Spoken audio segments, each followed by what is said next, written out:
Nurture the darkness of your soul until you become whole. Can you do this and not fail?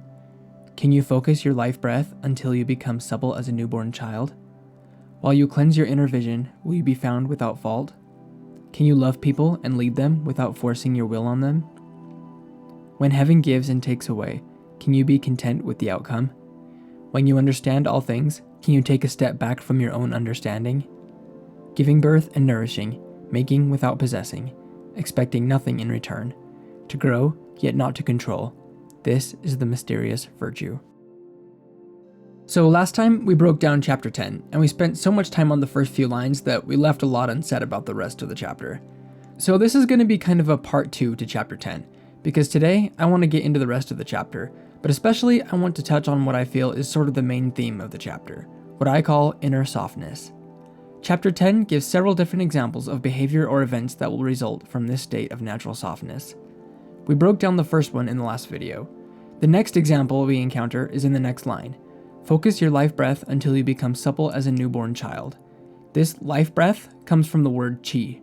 Qi is an ancient Chinese concept that refers to a sort of life energy that flows throughout the universe and throughout all people. The ability to focus your qi in this way is indicative of great ability and focus. Lao Tzu is telling us to develop the ability to be able to master and hone ourselves while staying as flexible and non-forcing as a small baby. Many other religions and philosophies advise us to emulate the innocence of children. Jesus also said to become as little children. Children are humble, patient, and quick to forgive. Likewise, in leadership, we are told to love people and lead them without forcing our will on them. Love comes before lead.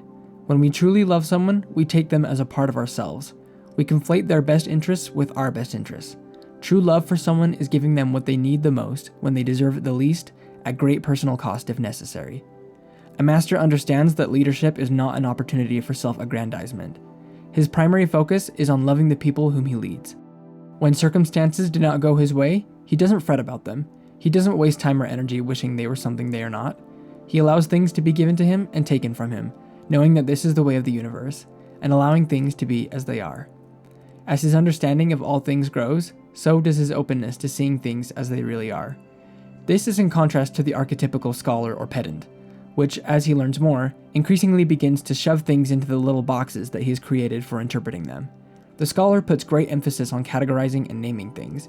The master recognizes that the obsessive naming and categorizing of things often does more harm than good, as it can lead us to make assumptions of things or see them as cast in concrete, rather than being subject to new or continued observation. He is present to observe the stories that all things tell about themselves, rather than trying to write the stories for them. He is like the sun, which sustains, nourishes, and brings life to things without laying any arbitrary claims of ownership to them, and without having any expectations of being paid back.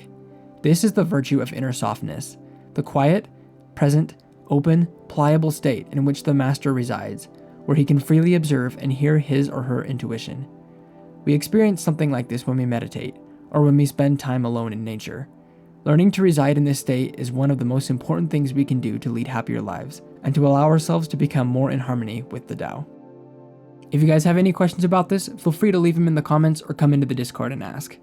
And until then, I'll see you guys tomorrow for chapter 11.